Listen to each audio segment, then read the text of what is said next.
Bom dia, queridos irmãos e irmãs. Oremos ao Senhor para nós iniciarmos a aula de hoje.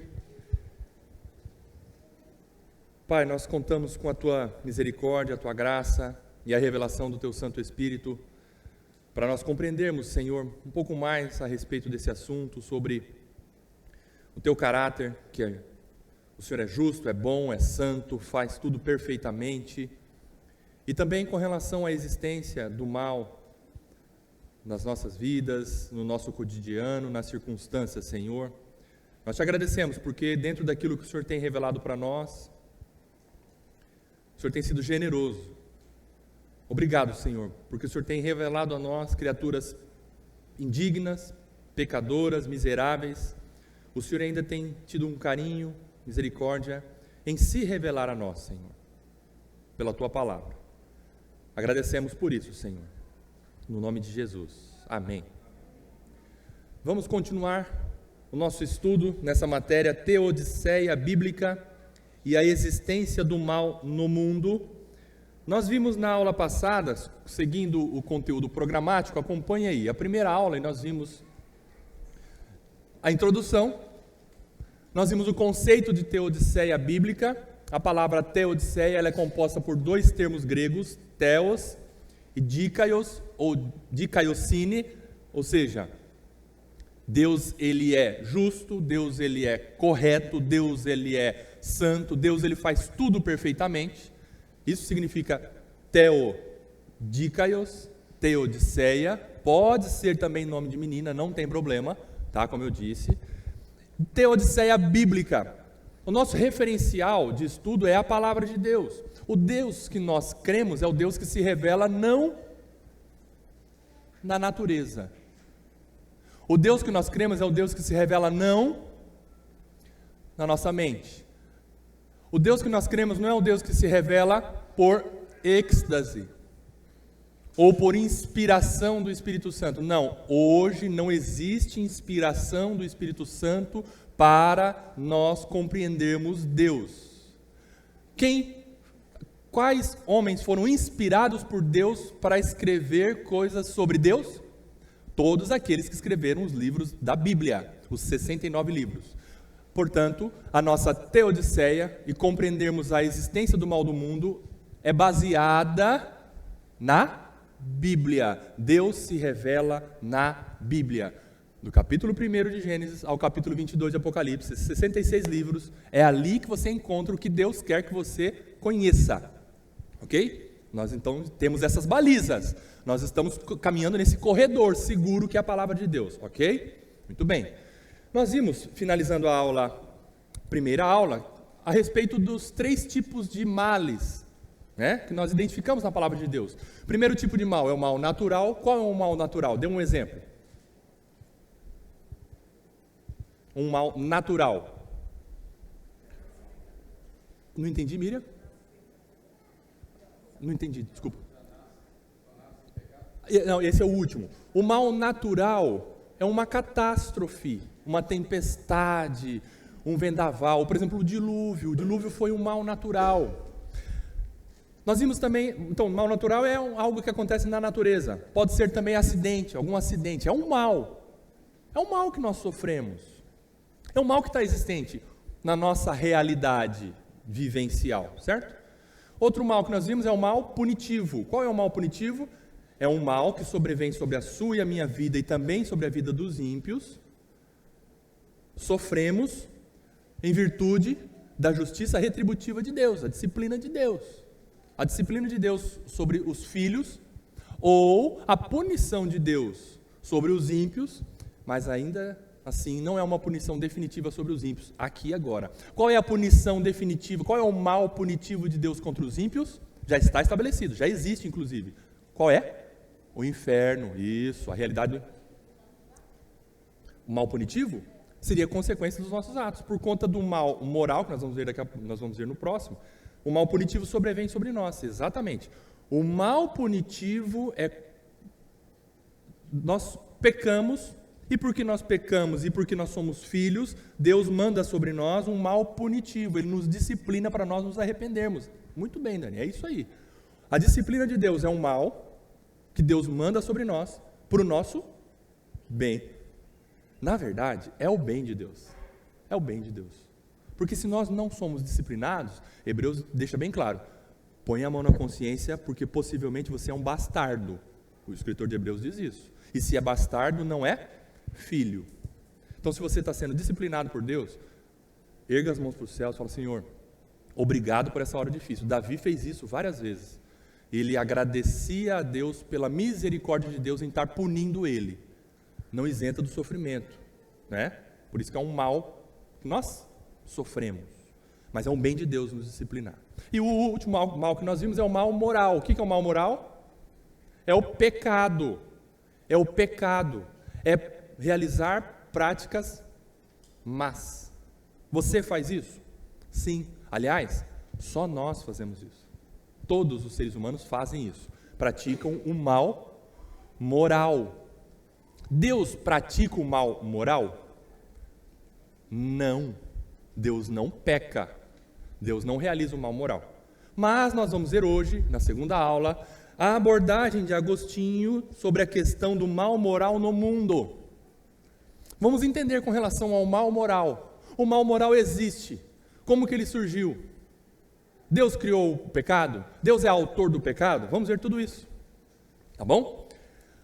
Agostinho é uma das figuras principais da história da igreja e do cristianismo. E nós vamos aprender com Agostinho essa questão do pecado, da existência do pecado. Como que o pecado surgiu? Como que o mal moral surgiu? Agostinho, o nome original, o nome dele era Aurelius Augustus ou Aurélio Agostinho. Ele nasceu em 354 depois de Cristo. Ele foi denominado um dos pais da igreja. Quem foram os pais da igreja? Foram ícones da igreja lá depois dos apóstolos, foram homens levantados por Deus para reforçar, para ensinar a igreja depois dos apóstolos, certo?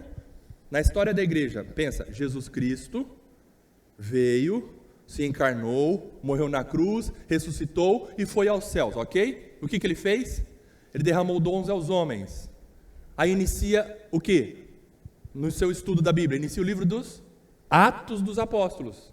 Os Atos dos Apóstolos nada mais são do que registros daquilo que os apóstolos fizeram depois de Jesus ter ido para o céu.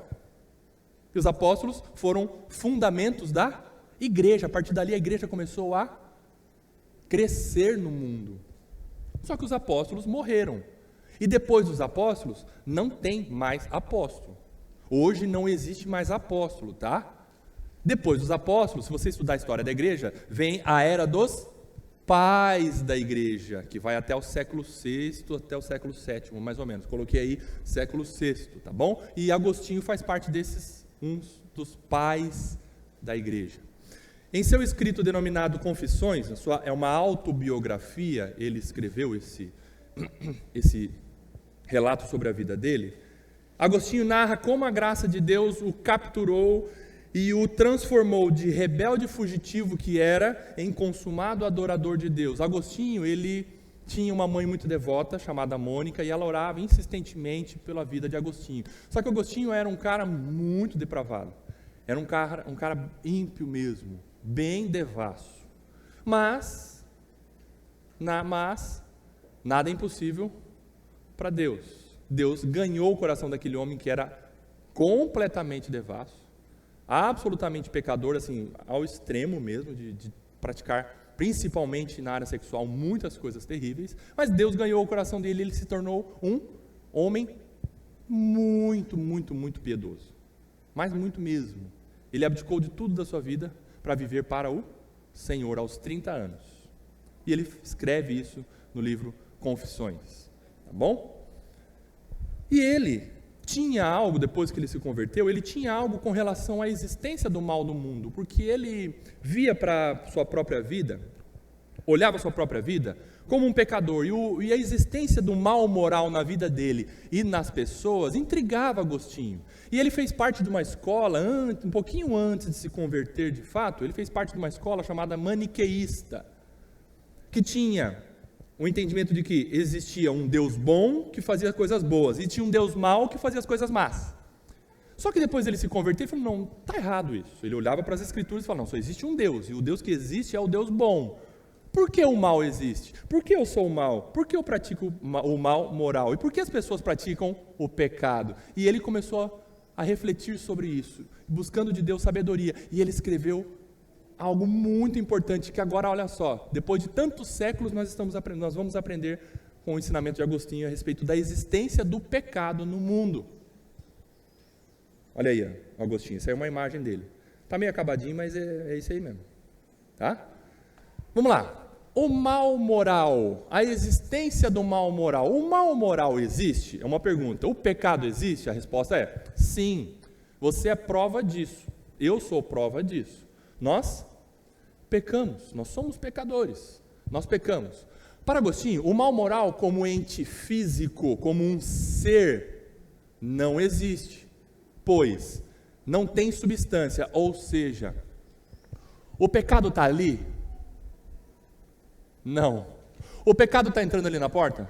Não. Você viu as pegadas do pecado entrando e sentando aqui? Não. Portanto, Agostinho disse, o pecado como substância, como ser, não existe. Certo? Ok. Mas ele existe como perversão da natureza boa criada por Deus. Ou o mal existe como ausência do bem. Ele escreveu em latim, privatio boni. Ausência de bem. O mal não existe como coisa, mas o mal existe como ausência do bem ou como perversão daquilo que é bom.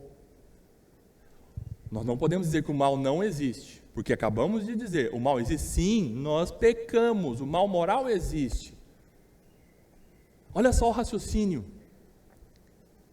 bacana de Agostinho, vai nos fazendo entender, olha só que legal, a existência do mal. E ele se baseou no texto de Gênesis, capítulo 1, versículo 31. Ele escreveu isso que eu estou dizendo para vocês na obra dele, da natureza do bem, baseando um dos textos chaves para a explicação de Agostinho, capítulo 1 de Gênesis, versículo 31. O que diz lá? Vamos lá, todo mundo, meus alunos, leiam bem forte comigo. Deus viu que o que havia feito, eis que era muito bom, vírgula, exceto o que ele fez de mal. Ok? Não. Não. Aonde, né, Lu? Esse inventários aí de Rodrigo.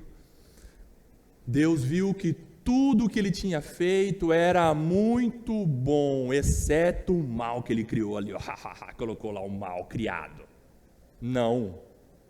Deus não criou o mal. Está claro isso para você?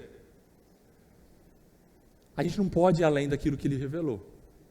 Deus não criou o mal. Deus não é autor do mal moral. Tudo o que Deus fez era muito bom, inclusive um anjo chamado Lúcifer. Deus não criou Satanás e falou, aqui está um ser mau que eu vou criar que vai me dar muito trabalho. Não, Deus não criou Satanás. Deus criou Lúcifer. É algo que a gente compreende fazendo a leitura de Isaías 14, Ezequiel 28. São comparações descritas desses profetas, que homens, pais da igreja, estudiosos da palavra de Deus, foram lendo, estudando esse trecho do Antigo Testamento, dizendo, isso daqui é algo que Deus revelou, ainda que com um certo mistério, mas bate com o surgimento do diabo. Como que o diabo apareceu? O diabo não apareceu no momento da criação. Satanás não apareceu no momento da criação. Possivelmente, o diabo apareceu entre Gênesis 2 e Gênesis 3. O que é Gênesis 2 e Gênesis 3? Depois de Deus ter feito tudo que era muito bom, alguma coisa aconteceu numa realidade sobrenatural, nas potestades, que o diabo desobedeceu. E aí veio Gênesis 3. Gênesis 3 tem diabo? Tem. Gênesis 3 tem Satanás? Tem. Como? Como uma serpente. Entenderam? Gênesis 1 não tem diabo. Gênesis 2 não tem diabo. Gênesis 3 tem diabo. Ok? Muito bem. Logo, o mal em si não foi criado. O mal em si não foi criado. Ah, mas e a árvore do conhecimento do bem e do mal? Não é uma árvore de pecado. É uma árvore do conhecimento do bem e do mal. Ponto. Ponto. Ali não estava o pecado. A árvore do conhecimento do bem e do mal faz parte da criação de Deus, que é muito boa. Não podemos dizer que Deus fez tudo bom, mas a árvore do conhecimento do bem e do mal, Deus não devia ter feito. Não, a árvore do conhecimento do bem e do mal era muito boa. Por que eu estou dizendo isso? Porque a palavra de Deus me diz isso. Certo? Certo. Como Agostinho explicou que o mal não existe como ser, como substância, como a mentira lá, ó. Dá um chute nela. Como que o mal não existe como substância? Agostinho explicou dessa forma, por meio de duas analogias, por meio da ferrugem e por meio do buraco na cerca. Ferrugem e buraco na cerca. Vamos ver o que ele explicou. A ferrugem, Agostinho pergunta, a ferrugem existe? Existe. A ferrugem, quando você olha para o ferro, não é algo da sua cabeça. A ferrugem está ali, certo? Certo. Sim, a ferrugem existe. Mas, explica Agostinho, a ferrugem é o ferro bom pervertido. A ferrugem é o ferro bom corrompido. A ferrugem é o ferro bom deteriorado, desfigurado. Não existe ferrugem sem ferro. Você não pega a ferrugem e fala, vou tirar a ferrugem do ferro. Você não tira a ferrugem do ferro. Você consegue limpar o ferro para que o ferro bom não tenha mais ferrugem.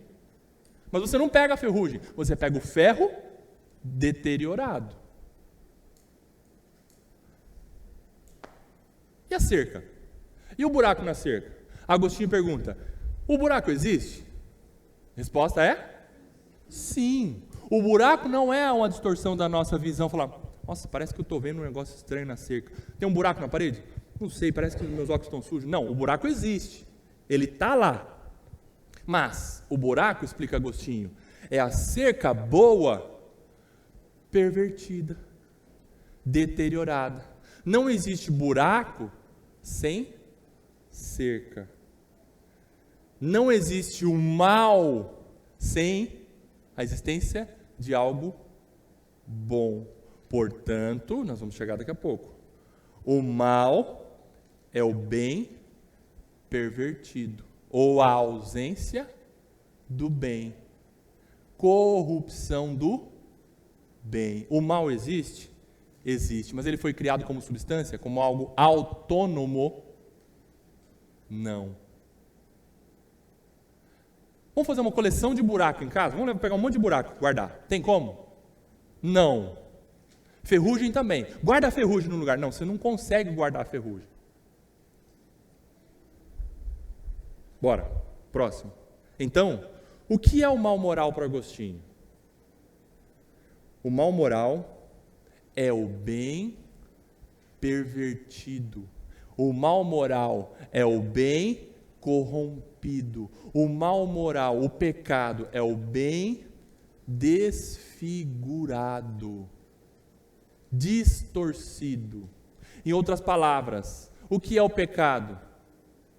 É a imagem de Deus em você desfigurada. Você perdeu a imagem de Deus quando você se tornou pecador? Ou porque você nasceu? Porque você é pecador, você perdeu a imagem de Deus?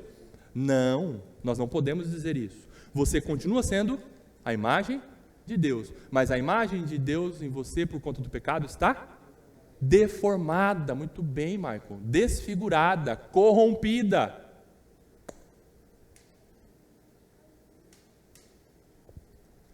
O que aconteceu foi que a natureza humana original e essencialmente boa foi corrompida, desfigurada, pervertida pela existência do mal em quem? No homem. Mas daqui a pouco nós vamos ver como é que surgiu isso. Após o cometimento do pecado por Adão e Eva, o ser humano, que era perfeitamente bom, passou a ter uma natureza pecaminosa e pervertida. Após o cometimento do pecado por Adão e Eva, eles passaram a ter uma natureza má. Eles passaram a ter a imagem de Deus desfigurada neles. É o bem pervertido. É o bem desfigurado. É o bem corrompido. O mal existe? O mal moral existe? Existe. Mas ele é uma substância? Não. Ele é a corrupção do bem que era para existir e que da imagem de Deus em nós. Você é pecador hoje. A imagem de Deus em você é desfigurada. Mas pela graça de Deus nós vamos ver no final como que essa realidade ela pode ser restaurada novamente. Nós vamos ver no final. Perceberam porque o mal existe? Aí você olha para você, o mal está aqui. Aí você não pode fazer assim, ó, sai mal, joga no chão. Não, o mal está aqui. Algo fora de você tem que acontecer para que esse mal seja transformado em bem, não por nós mesmos. Você percebeu agora como isso afeta o livre-arbítrio, que nós vamos ver daqui a pouco? Como isso afeta o entendimento de que o livre-arbítrio não existe para nós hoje? Calma lá, vamos chegar. Deus criou o bem. Deus criou o bem. Como que você chega nessa conclusão? Me diga. Nós já vimos isso. Como que você chega nessa conclusão? Deus criou o bem. Por quê? Porque Deus viu que tudo que Ele criou era muito bom. Tem exceção para essa afirmação de Moisés? Não. O que Deus criou é muito bom. E o bem foi pervertido, foi corrompido pelo pecado cometido pelos primeiros pais. Ao afirmar que o mal existe, o mal não existe como... ao afirmar que o mal não existe como unidade autônoma, ao malzinho da mentira ali, não é uma unidade autônoma. O mal não é um ser, o mal não é uma matéria. Ao afirmar isso, resolveu-se o problema da existência do mal moral, refutando a afirmação equivocada de que Deus é o criador do mal moral, ou seja, do pecado. Ou seja, Deus não criou o pecado. Deus não é autor do mal moral. Agostinho tinha isso na mente dele, porque ele fez parte da escola maniqueísta. Repito, a escola maniqueísta dizia: existe um Deus bom que faz o bem, existe um Deus mau que faz o mal. Mas na cabeça de Agostinho, depois da conversão dele, ele falou: não bate com Deus das Escrituras, não é o Deus que está aqui dentro desse livro, eu preciso estudar mais. E ele foi pensando. E ele fazia parte, depois de convertido, da escola neoplatônica, de pensar. Aí ele chegou nessa conclusão maravilhosa, de que de fato Deus não criou o mal moral. Deus não é o autor do pecado. Mas como que surgiu? Se o ser humano foi criado perfeito e sem pecado, Adão e Eva foram criados perfeitos? Adão e Eva foram criados plenamente, com capacidade de viver uma vida santa para sempre? Sim, pois não, Michael?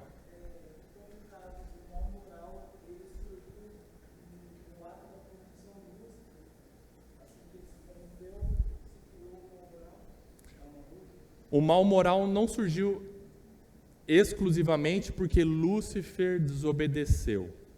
O mal moral existiu para Lúcifer naquele momento em que ele desobedeceu. O mal moral surgiu para Adão e Eva no momento em que eles desobedeceram. E, a partir dali, por conta da desobediência, Deus tinha dito para eles, não desobedeçam, porque se vocês desobedecerem, vocês morrerão. A partir dali, o mal moral surgiu, a partir da desobediência de Adão e Eva, o mal moral surgiu para eles e para toda a raça. O pecado, mal moral, o pecado, surgiu para Adão e Eva e para todos aqueles que viessem de Adão e Eva. Ok? Nós não somos filhos de Lúcifer. Nós somos descendência de Adão e Eva. A nossa corrupção não vem do diabo, a nossa corrupção vem dos nossos primeiros pais, Adão e Eva. A partir daí, não é porque você peca que você se torna pecador, Michael. Você peca porque você é pecador. Um bebezinho não é pecador porque ele peca. Ele peca porque ele já nasce pecador.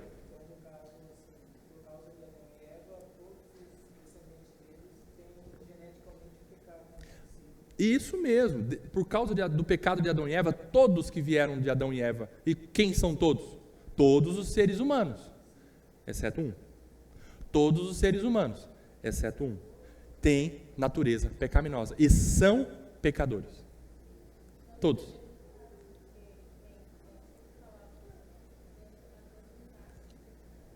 A criança, vocês aprenderam que a criança não nasce com pecado? Nasce. Por exemplo, você não precisa ensinar seus filhos a mentir. Eles sabem. Você não precisa ensinar seus filhos a se rebelar. Eles sabem. Eles têm a natureza pecaminosa neles mesmos. Entendeu? É isso. Ok? Olha que interessante esse entendimento. O ser humano original e Satanás antes da queda. O ser humano original e Satanás antes da queda. Satanás antes da desobediência. O ser humano original, ele foi criado com livre arbítrio, certo ou errado? Certo. Antes da queda, Adão e Eva tinham arbítrio. Arbítrio é a capacidade livre de qualquer influência de escolher entre o bem e o mal. Adão e Eva tinham livre arbítrio. Antes da queda, eles tinham livre-arbítrio, ou seja, os nossos primeiros pais foram dotados com tal liberdade e tinham capacidade livre de qualquer influência para fazer escolhas entre obedecer a Deus, o bem, ou não obedecer a Deus, o mal, sem qualquer tendência ou influência em si mesmo para o mal. Por que hoje o arbítrio do ser humano não é livre? Porque hoje o nosso arbítrio, nosso poder de decisão entre o bem e o mal, é influenciado pelo mal que existe em nós depois de Adão e Eva. A palavra de Deus diz que a tendência do homem é para o mal. Em outras palavras, o apóstolo Paulo escreveu assim, o pendor da carne. O que é pendor? É a inclinação. É para onde pende. Imagina aqui, o ser humano depois da queda, ele pende. Você já empinou pipa e ela fica, essa pipa não dá de bico direito. Ou então quando você dá de bico para a direita, ela rodopia. Fica pensa. O ser humano é penso para o mal. Pendor para o mal. Desde quando? Desde Adão e Eva depois da queda. Ninguém mais teve, a não ser, repito, um só. Mas, vamos pensar entre nós, né, meros mortais. Todos os seres humanos pendem para o pecado. Portanto, o arbítrio do homem não é livre, é pendente para a sua própria natureza. Portanto, como que um homem vai escolher Deus por si mesmo? O arbítrio do homem é livre para falar, eu quero Deus. Não é, porque a sua natureza não pende para o bem, pende para o mal. O que nós reformados entendemos é que não existe livre-arbítrio, mas existe livre agência. O que é livre agência? Nós somos livres para agir, para fazer escolhas entre pôr roupa azul ou roupa preta, trabalhar com computador ou trabalhar na construção civil, viajar ou não viajar, morar em apartamento ou em casa, casar ou não casar, ter filho ou não ter filho. Isso é livre agência. Nós somos livres para Agir. Isso. A nossa agência, o nosso agir é livre, mas é pendente para o pecado. Se não for a graça de Deus, nós fazemos coisas erradas.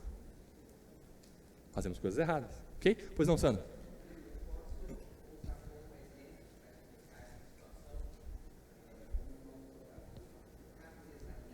Isso.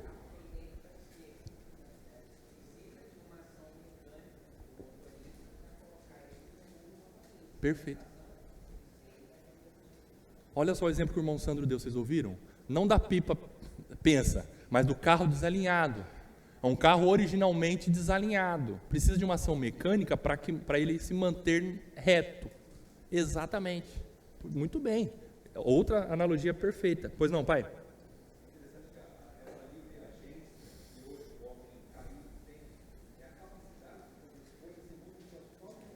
Isso. Uhum.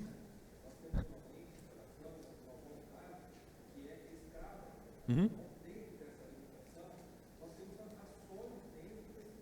Isso. Exato. Isso. É isso.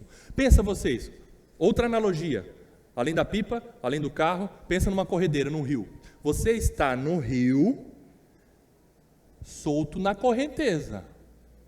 Você não tem capacidade de ir contra a correnteza, mas na direção da correnteza você vai para a direita ou para a esquerda, ou seja, naquilo que você, por natureza, tem, pela força da correnteza, você pode fazer? Sim, você pode fazer, mas você pode ir contra a natureza? Contra a correnteza? Não. Você não pode subir o rio da graça de Deus por você mesmo, a não ser por uma ação poderosa do Espírito Santo te tirando dessa correnteza, do mal, do pecado, do inferno, da condenação desse rio. Você foi escolhido para ser sacado dessa correnteza em direção ao inferno, e pela graça de Deus você foi tirado desse rumo. Se não fosse a graça de Deus, você estaria no caminho da condenação, da perdição, dessa correnteza. Por isso que hoje ainda você também não tem livre-arbítrio. Faço uma pergunta para você, ou faço uma afirmação para você: decida hoje nunca mais pecar. Seu arbítrio é livre? Ainda não, meu irmão, minha irmã, vai ser. Vai ser.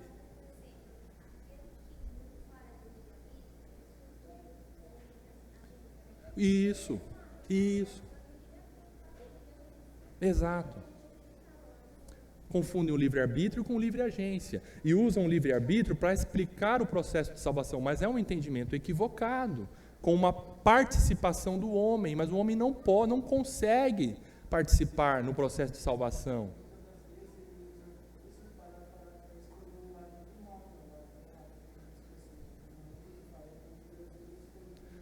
Isso.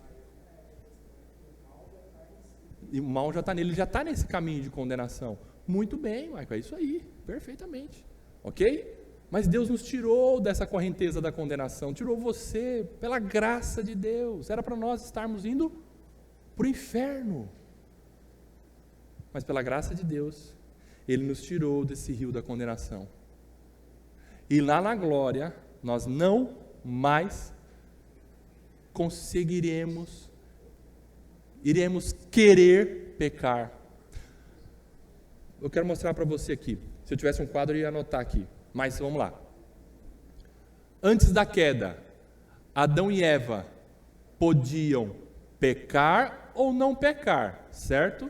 Isso é livre-arbítrio. Antes da queda, Adão e Eva podiam pecar ou não pecar. Eles escolheram pecar.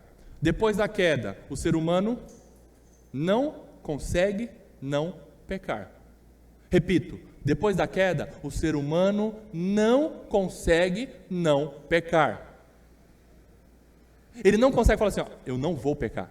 O ser humano, depois da queda, ele não consegue não pecar. Ele peca. Depois da queda, todos pecam. Depois da queda. Quando vem a salvação na vida de uma alma, você, por exemplo, que é salvo, O que acontece com você? Quando você é salvo, você pode pecar ou você pode não pecar. Como? Você pode pecar porque existe em você ainda a natureza. Não é poder assim, peca, mas não. Você tem a capacidade, isso que eu quero dizer, a capacidade de pecar. Mas você também tem a capacidade de não pecar. Por quê? Porque o Espírito Santo que habita em você te segura. A graça de Deus contém a sua natureza pecaminosa, e você, depois da graça, depois da salvação, você pode não pecar. Ninguém pode dizer assim, eu nasci assim, eu vou morrer assim, sou mentiroso, meu pai mentia, eu vou mentir para sempre. Não, quem é crente, a partir da conversão, da regeneração, e pelo poder do Espírito Santo na santificação, o que ele fazia, ele não faz mais. Pode pecar, mas também pode não pecar, pela graça de Deus. E lá na glória a afirmação é impossível pecar. É impossível pecar. E eu estava lendo um trecho de um escrito de um filósofo cristão chamado Alvin Plantinga. Acho que ele até é vivo, ele é americano. E ele diz que lá na glória é a melhor situação, melhor do que Adão.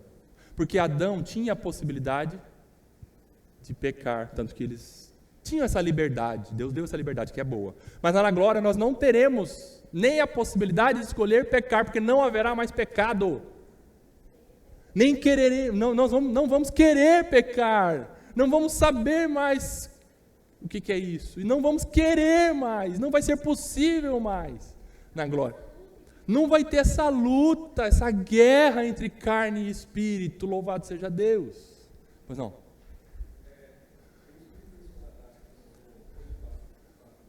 Aham.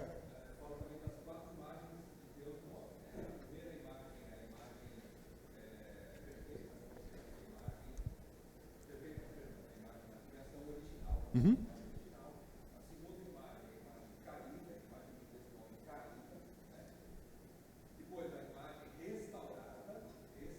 Uhum. Uhum.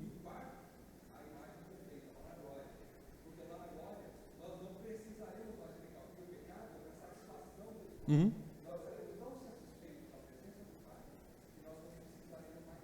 Amém. Amém. É isso aí. Vamos lá. A liberdade foi criada por Deus e por isso é boa. Ei, gente, nós não podemos pensar que assim, por que Deus deu o livre-arbítrio para Adão e Eva então? Que coisa ruim, né? Não. O livre-arbítrio dado para Adão e Eva é uma coisa boa. Por quê? Porque Deus fez, tudo que Deus fez é bom, muito bem. A liberdade é boa. O livre-arbítrio dado para Adão e Eva foi algo bom. Quem fez do livre-arbítrio algo ruim? Adão e Eva. Escolheram. A liberdade plena, o livre-arbítrio, porém, trazia a possibilidade de má escolha. Então, como surgiu o buraco na cerca? Ou então, como surgiu a ferrugem? Então, como surgiu Vamos lá. Como surgiu o buraco na cerca? Como surgiu a ferrugem? Como surgiu o pecado? Como surgiu o mal moral? O mal moral se originou do mau uso... Obrigado, filha. O mal moral se originou do mau uso do livre-arbítrio. A nossa pergunta é, então, como que surgiu o pecado? Tanto em Satanás quanto nos nossos primeiros pais. A resposta é, do mau uso do livre-arbítrio.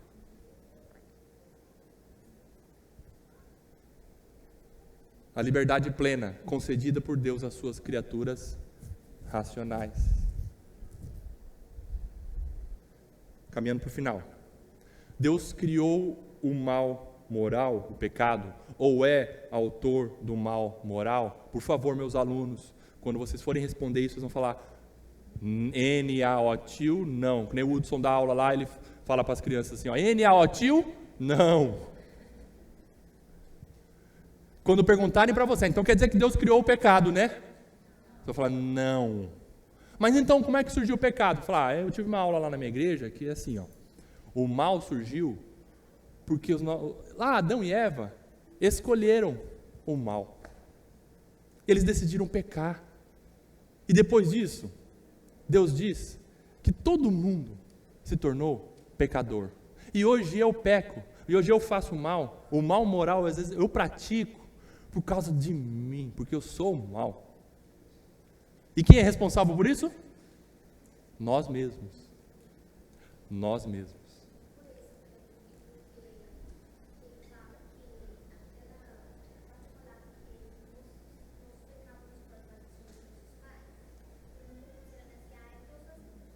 Porque os meus pais faziam, né? Isso mesmo, exatamente. Por conta das nossas próprias ações. Todo ser humano é responsável pelas suas próprias ações. Muito bem. Deus criou o ser humano com liberdade plena, e a liberdade plena era boa, mas como o mal moral surgiu do mau uso da liberdade plena, ou nas palavras de Agostinho, o mal moral, ou seja, o pecado surgiu com uso impróprio do livre-arbítrio. Livre-arbítrio que os nossos primeiros pais tinham antes da queda, mas por conta da desobediência, todos que nasceram em Adão e Eva nasceram mortos, pecadores. Quem ensina isso? O apóstolo Paulo. Por conta do pecado, da desobediência, da transgressão de um homem, todos morreram. Eclesiastes 7:29, lê bem alto comigo, meu aluno, por favor. O que descobri é tão somente isto, que Deus fez o ser humano reto, mas ele se meteu em muitos problemas. Em outras versões dizem muitos males. Qual mal é esse? Mal moral. Eclesiastes 7:29. Mas, de acordo com esse ensinamento irretocável de Agostinho, muito bom, que nos fez compreender o porquê do mal moral em mim, em você e no mundo, o porquê do pecado. Você compreendeu? Ficou claro para você? O buraco na cerca, a ferrugem, porquê do mal? Que Deus não é criador nem autor do mal? Isso tem que ficar claro nos nossos corações, tá bom? Mas eu preciso trazer para você uma palavra de esperança, porque senão a gente vai sair daqui, meu Deus do céu, e aí? Sou um baita de um buraco no mundo. Eu sou baita de uma ferrugem no mundo que não tem conserto. 1 Pedro, capítulo 2, versículo 21 a 25, nos dá é um dos textos que nos mostram que o pecado foi vencido em Cristo Jesus. O mal moral foi vencido em Jesus Cristo. Olha lá.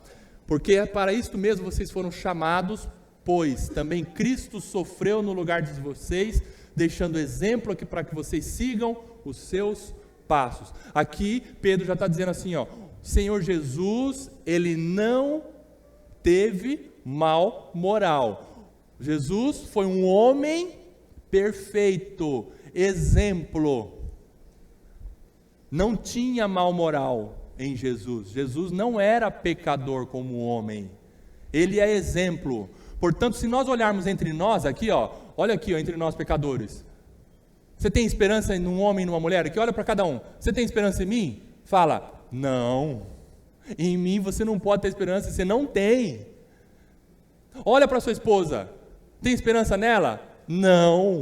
Olha para o seu marido, tem esperança nele? Não. Olha para os seus pais, os meus pais são perfeitos. Não são. Se eles não te frustraram ainda, filho, eu vou dizer, eles vão te frustrar. Não há esperança entre nós. Mas há um exemplo perfeito, Jesus. Ele não tinha mal moral em seu ser. Ele não cometeu pecado, louvado seja Deus.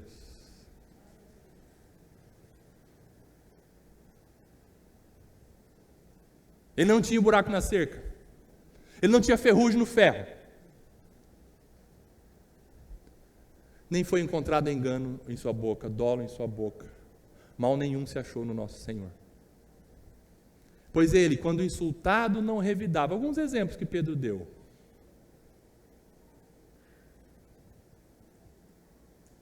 Quando insultado, ele não dava bofetada, não revidava.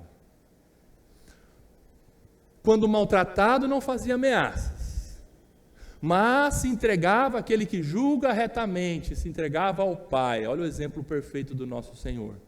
Carregando Ele mesmo em seu corpo, agora 24 é o fechamento para nós entendermos. Carregando Ele mesmo em seu corpo sobre o madeiro os nossos pecados, os nossos males morais estavam nele.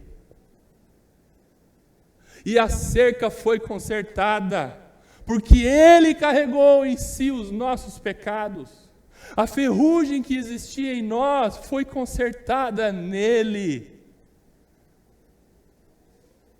O problema do mal moral no mundo foi resolvido em Cristo Jesus.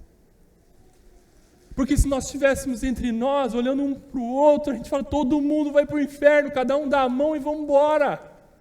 Essa era a nossa realidade. Mas em Cristo Jesus, Ele resolveu o problema do mal moral no mundo. Eu te pergunto, foi depois que Adão e Eva pecou que Deus planejou essa solução?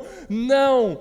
O Cordeiro que foi morto antes da fundação do mundo já estava no coração do Pai para resolver o problema do mal moral no mundo. Deus não foi pego de surpresa. Deus não olhou para a circunstância do pecado, olhou para Satanás, olhou para Adão e Eva que pecaram e falou, meu Deus, o que eu faço? Isso não estava nos meus planos. E agora? Não! Antes de tudo existir, Deus já deu a solução para o seu e para o meu problema. Qual é o nosso problema hoje, gente? O pecado. Que tanto nos machuca, que tanto nos dá tristeza, que quando você olha quando o apóstolo Paulo diz, quando eu quero fazer o bem eu não faço, mas o mal que eu não quero, quando eu vi eu já fiz. Que desgraça, é a minha carne, mas ele olha para Jesus Cristo e fala, graças a Deus por Jesus Cristo. O problema do mal moral foi solucionado em Cristo Jesus. Sobre o madeiro os nossos pecados, para que nós, mortos para os pecados, a cerca consertada, o buraco na cerca consertado, a ferrugem corrigida, os nossos pecados, para que nós, mortos para os pecados, vivamos para a justiça. Pelas feridas dele, vocês foram sarados, porque vocês estavam desgarrados como ovelhas, perdidos. Nenhum podia se salvar. Estava todo mundo perdido. Agora, porém, se converteram ao pastor e bispo da alma de vocês. Quem é o pastor da sua alma? Jesus Cristo, o perfeito pastor. Quem é o bispo, ou seja, aquele senhor da sua vida? Jesus Cristo. Aleluia. A nossa esperança é Jesus Cristo.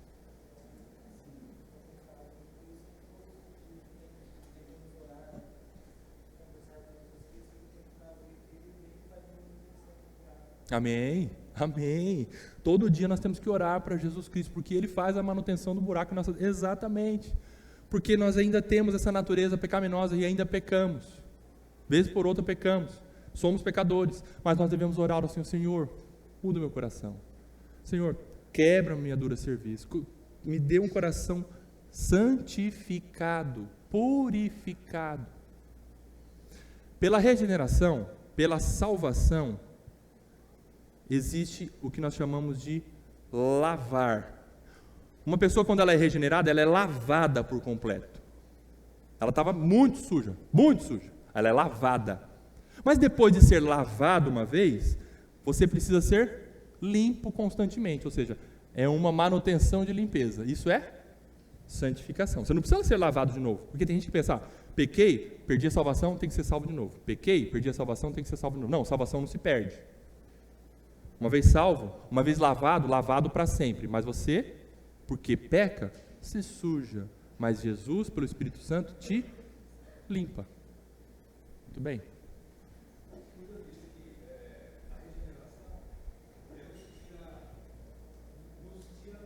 Isso. Isso. Amém. Amém. Muito bem. Alguém que tem alguma questão, alguma consideração a ser feita? Oremos então. Pai, nós só temos a agradecer ao Senhor por tão grande salvação que temos em Cristo Jesus. Aumente o nosso amor, devoção, adoração ao nosso amado Salvador Jesus Cristo. Neste nome que oramos, amém. Amém.